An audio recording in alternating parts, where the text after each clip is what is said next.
We're recording. Okay. Here we are. Yay. So our long-awaited podcast is starting up. Yay. Teresa, 22 minutes with Teresa. We get to sit down with you. What if I go to 23? It can be 17, it can be 20, it can be 25. We're ballparking That's 20 minutes. Okay. It's just a chance for us to, and really others, to hear from you kind of about things that are going on here at the office, things that are going on with the team and with the market and Savannah related things. But it's not just a real estate podcast, right? We're going to talk about things going on in the community. We're going to keep it light. We're going to keep it fun. And here we are. So we're excited. Let's do it. Okay. Today, let's talk a little bit about you and about the team. How did the team end up here? It's the Teresa Cowart team, but that's not just been something that happened overnight. So maybe let's talk a little bit just about who makes up the Teresa Cowart team and how we've gotten to where we are today. Okay. So I definitely never woke up one day and said, I want this huge, amazing team. That is not what I thought I wanted. I started out as a single agent. And the year that, I think it was the second or third year, I sold 89 homes by myself. And I thought what I needed was a part-time assistant. Quickly, I realized I needed a full-time assistant. And then I needed a buyer's agent because, when I did go out of town, my kids were competition cheerleaders. So I was gone, a good bit with that. I needed someone to be able to take care of my clients and make sure that their needs were met.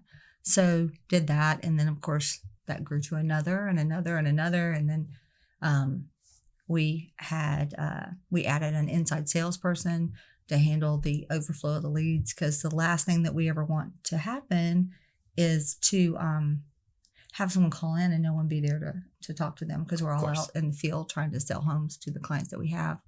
So we did that. And then we ended up with transaction coordinators because the assistant couldn't handle it all.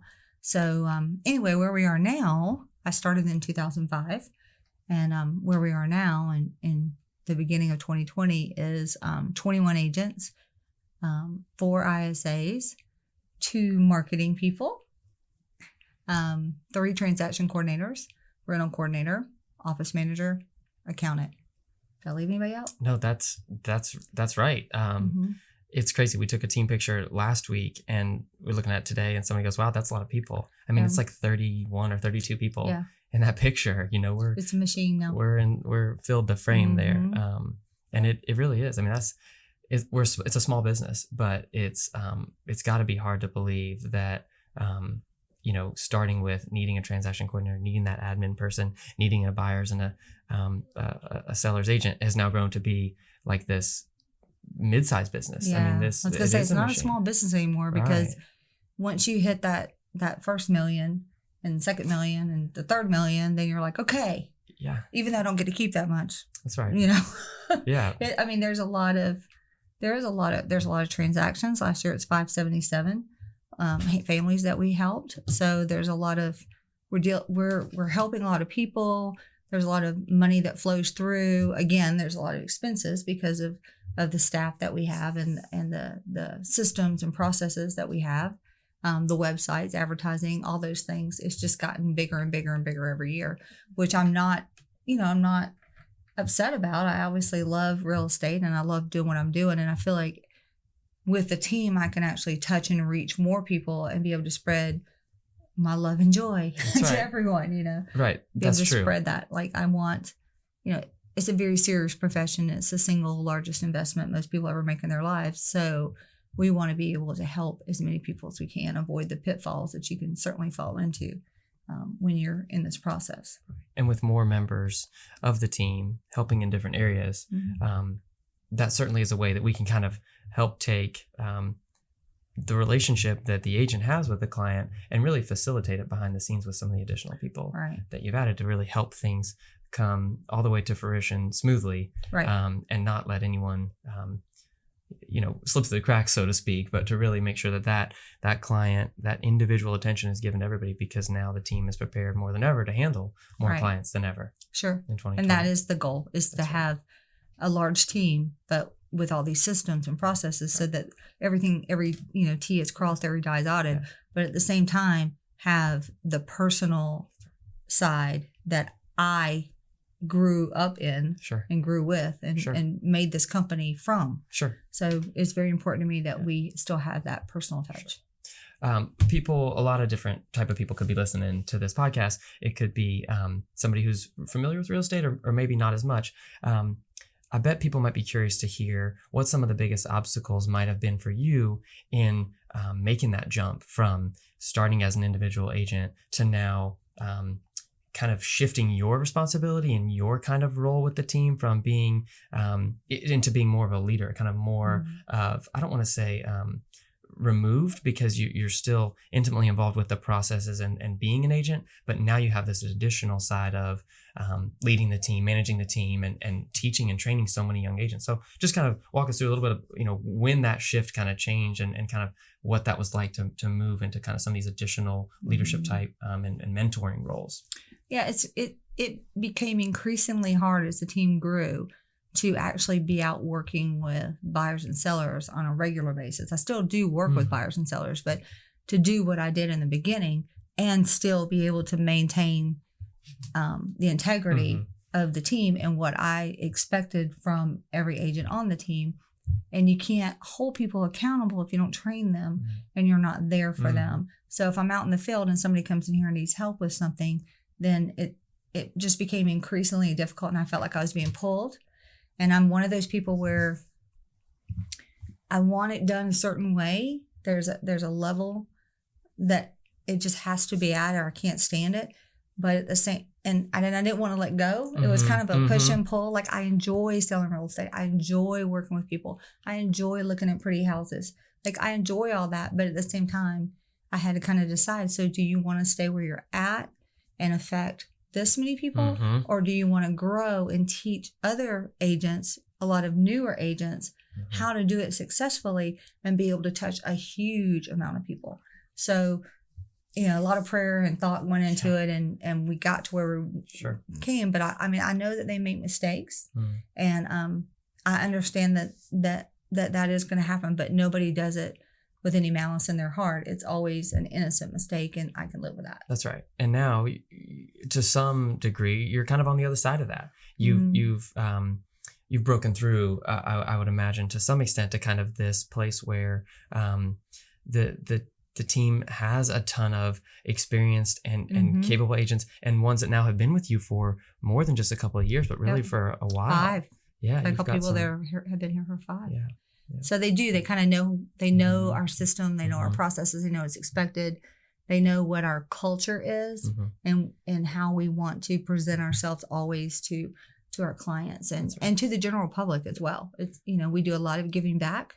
Everything is definitely not about money here. I believe that if you do the right thing and you have a mindset of abundance, then money, you don't even have to worry about it. It just happens. That's right. It just follows. All, of these agents and staff, we have fun here too, right? Gosh, there's all of those personalities and experiences all kind of coming together when we cross paths in the office, and when you've got that many agents, it keeps things fun, it keeps things exciting, and it's a kind of, like you said, it's a machine, and there's a lot of fun aspects that come with having a larger team too. A lot of fun personalities on the team for sure. Lots of different people, because obviously different jobs require a different mindset and a different personality. But everybody we vote, we decide together, who joins our team and who's doing this and who's doing that. So it becomes, it's not my team, it's our team. So I don't say my very much. It's our team, and we're doing this together. So. And there's a lot of, we got some fun things that are going on with the team. Yeah, heck yeah. Today, we announced our Facebook contest for St. Patrick's Day.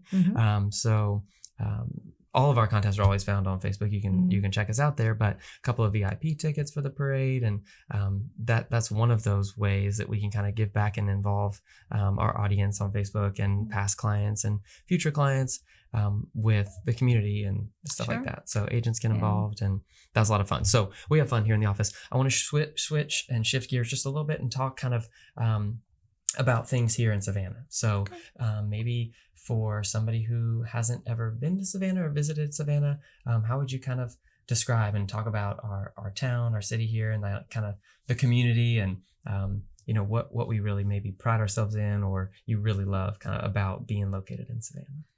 I think Savannah has a lot to offer for a lot of different reasons. We've got,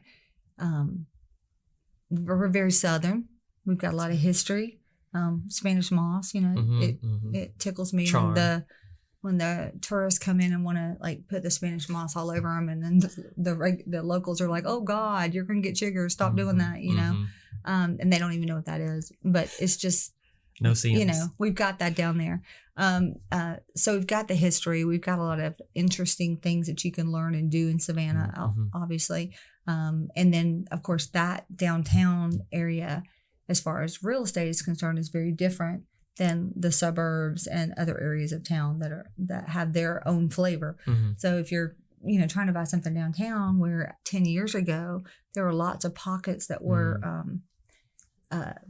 I don't want to say undesirable, but they certainly needed work. Right, sure. Now we have a booming downtown, a lot because of SCAD. Yep. Because SCAD has taken buildings and totally, rehabbed them, historic buildings, and made them just amazing. And then, you get one person starting to do that, and then other people see the value in it, and then it's just a rolling stone, and it just kind of takes over. So our downtown is like growing and very sought after. We have a lot of highest and best offers down there. Yep. And then we have, Pooler, which is still Chatham County, but it's kind of more bedroom community. The outlets are out there. There's malls and not malls, but movie theaters and things like that there. And that's more of a bedroom community. Lots of people live there and then maybe work in town. Of course, Gulfstream's out there too. So that's a good reason to live out there, because you'd be close to work. And then you've got Richmond Hill, which is another bedroom community, but in a different county, as is Rankin and Guyton. They're in a different county. So they're a little bit more rural, and Richmond Hill's more coastal. Sure. You can live at Tybee if you want to live on the beach. I mean, there's so many different things for different people, because what we found over the years is that, it sounds like, it's just, you should know it anyway, but there's lots of different people who want different things. Sure. So we've got, our military, we've got our relocation clients, we've got our retirees, we've got people buying second homes at the beach or downtown. We've got move up clients, we've got move down clients, we've got first time clients, we've got, you just have to know who. We do a lot of research up front when we're talking to people, because we want to know what they want. That's right. But Savannah really does have every demographic, every price point. Every style that you could certainly imagine, we have it. Yep. I think that's good insight, because it might be easy to think of Savannah with just the kind of downtown or on the water, or just kind of the coastal flair. But as you radiate out from Savannah, it includes all those things that you mentioned, kind of you the can buy suburbs, a farm. if you will. Yeah, right. You get closer to the military base. You get for those folks, you've got a really good community in Richmond Hill, and kind of that area that's growing, and it's just kind of little pockets that kind of radiate out from Savannah that offer a ton. What's one of your favorite things? What's kind of one of the things about Savannah that kind of excites you most, or that you maybe most enjoy now, whether it's, I don't know, with your kids or grandkids? What are some of those elements that Savannah has that maybe that might be unique to us here? Well, I think there's a couple of things. Like, I think that Savannah's a big city, but not really. Right. Because there are if you get involved in something, you just almost immediately have this circle of friends. Whether it's your child playing t-ball, or your church that you go to, or where you work, or whatever. Everybody's very gracious and inviting. We don't really care where you came from. Once you're here, you're ours.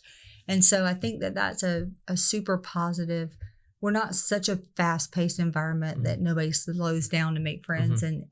And we know that there's a lot of people that will live here for a couple of years and move on based on their job, or if they're military or whatever.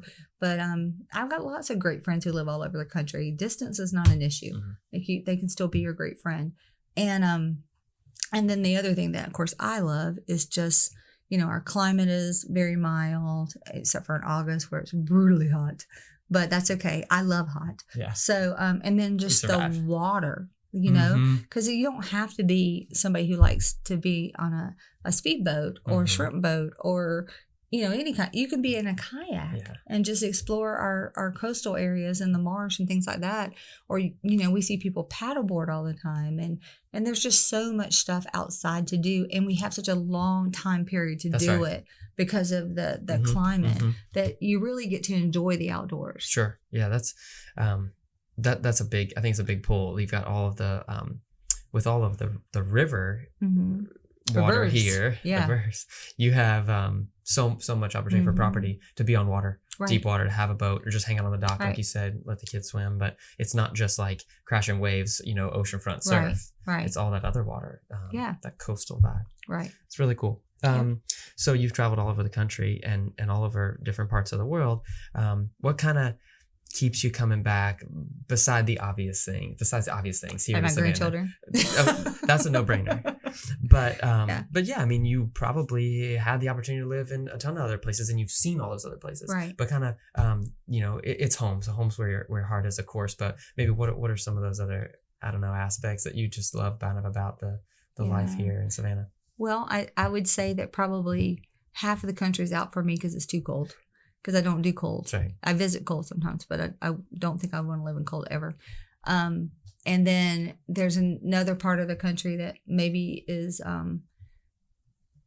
too far away, too different from my culture that I grew up in. But the Southeast is good. I like the Southeast. I think Florida is probably a different demographic. Don't know that I would love it. And then I start thinking about, taxes and insurance. My mind goes to all those other places that, I just think that where I live currently, and though I'm not opposed to having a second home somewhere else, where I live currently is just a really great place. The housing prices are affordable. The taxes are affordable. The climate's good. I love the open friendliness of Savannah. I love sharing the history of Savannah because it's very historical. It's been there since the 1700s. It's really cool. There's so much thing. Like I still learn things about Savannah all the time. Oh yeah, that I didn't know. Oh yeah, we were sitting in a restaurant the other night and it was a meeting place of a Civil War kind of related, army and general that, and like, that's so cool. You wouldn't have known. I mean, we're sitting down there and the waiter talks about it. So I just left the vault. That's pretty cool. It used to be a bank with a vault and they've turned it into a restaurant and it's so cool. Oh yeah. But like you said, I mean, there's lots of stories. There's so many stories in Savannah, whether they're ghost stories or stories about the war, and by the way, we aren't sure that we lost that yet.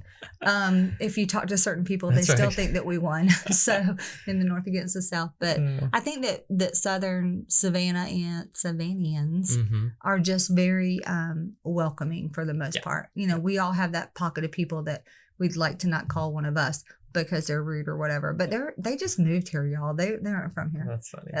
Bless their heart. That's right. All right, so with all that time you've spent in Savannah and with the time you've spent growing the team, you have acquired so much knowledge about our local market. And you've seen ups and downs, highs and lows, trends for years, whether it's cyclical or things that have come and gone. So kind of just to wrap this all up, let's just kind of do a quick check-in on kind of, what are some of the aspects of the market that maybe are unique to Savannah, and or what are kind of some of the things that are happening kind of this spring. You've got people that in the new year are now thinking about buying a home, or they're thinking about selling a home, and just kind of let's just hear a quick minute before we wrap things up about how the market is in Savannah and what people can kind of expect in the next kind of couple months and what we have going on kind of in our corner of the market with some things we have going on with our listings, our agents, things like that. I think, Savannah has typically been very stable, at least since I've been in real estate since 2005. So when I joined real estate, we were growing at such a rapid rate, and the percentage increased every year in housing prices and things like that was just, it wasn't something that could be sustained. It was just, we were on Fox News as the third fastest growing area in the country. I mean, things like that. And then of course the market tanked. Sure. And we, I have friends throughout the country that are realtors, and you hear horror stories about their area and things that happen to them. And we didn't have that so much. Now, there was a dip, but it was a dip. It was actually not a bad thing that it stabilized, because we really couldn't have sustained that kind of growth for that long, in my opinion. But I think that because of our industry, the military, and the fact, like, yes, we lost some price points, and yes, there were some price points that didn't sell for a few years that well, like some of the really higher ones. We lost our buyers for that for a little bit, but we had enough of everything else that we stayed pretty stable. We never got hit like places like Vegas, and even Atlanta got hit a lot harder than we did. But we've always been very sustainable here, and I think that I remember the interest rates being like 6.5 or something like that, and they got to 5, and I was like, "Oh Lord, they'll never go lower than 5." And I've learned never to say never, because of course now we're at 3 something, and I think it's probably one of the best times ever to buy or sell our home, because of the interest rates are very stable, and because the home prices are at a very reasonable amount, depending on what demographic you're in, but they're all very reasonable when you look at the price per square foot and things like that. So I'm buying some extra property myself personally, just because I don't know what the market's going to do. And right now I feel very good about buying something as a rental or an investment property. And we don't know what's going to happen. I mean, we have an election at the end of the year, and anytime that we do something like that, people get afraid or they're on the fence and not sure what to do. And I would just say, if you're on the fence, now's the time to do it. That's right. Go ahead and jump on off and do what you're going to do, because, next year, this time, we have no idea what's going to happen. And that's every year. That's not just this year. That's every year. Like, I can see trends. I can see, patterns that have happened before and things like that. Do I think the market's about to crash? No. Right. Do I think it's fixing to hit the roof and the interest rates are going to go to 14? No. I think we're going to stay pretty stable. Yeah. And it seems like we've been in a pattern of that recently too, and that things haven't changed dramatically, quickly, overnight in a long time. Right. And we can look for more of that consistency, which is comforting. It's comforting for people who are maybe selling their first home or buying their first home. Well, and I say this periodically that, all the data says that the recession that we did have is the first one ever that really affected real estate. Typically, they have not affected real estate in the past. And the only reason it did was because of the lending. Right. And because we had so many lenders, giving loans to people who really did not need those loans or couldn't sustain those loans. So I think that they've learned a valuable lesson in that, every loan's not a good loan, and that, you have to be prudent with who you actually trust money to. And I appreciate that, because I hate to see somebody lose their home. I hate it. So I appreciate the fact that they are being a little bit more cautious as far as how they're loaning money. That's but that being said, there's a lot of loans going out there, which can be a good thing too. Yeah. I mean, it ebbs and flows a little bit, and right now, I mean, we have good lenders that we work with that we trust and that are helping put the right people in the right homes. Yeah. And we don't try to oversell ever. It's what you're comfortable with. We don't say what you can afford, because you can sometimes on paper afford something a lot more than what you're comfortable with. Comfort is important, because, you don't want to be house poor. You don't want to have a house that is beautiful and amazing, but you can't afford to go out to eat or, buy your child clothes or whatever. You got to be comfortable. That's right. That's awesome. Well, we want to spend some time on this podcast in the future, getting into some of the nitty gritty, some of the more technical terms, some of the more technical processes and things that we do, and how we can educate people or remind people or teach people kind of about what we do and how we go about it, and how those things speak directly to the Savannah market. So look for those things in the future, in upcoming episodes. We're right at 22 minutes, a little past, but that's okay, because it's about 22 minutes that we shoot for. I don't usually stick to the time. Yeah. So Couple of housekeeping items. Just know that you can send us questions. Media at Teresa Cowart team. It's right there in the description. That is how we'd love to hear from you. If you listen to this podcast, if you like it, if you want to ask a question you want us to answer on the show, please feel free, tune in and ask us your questions. As always, any events and things we have going on are on Facebook at the Teresa Cowart team. And this has been our first episode. We're excited where this is headed, and we'll see you next time.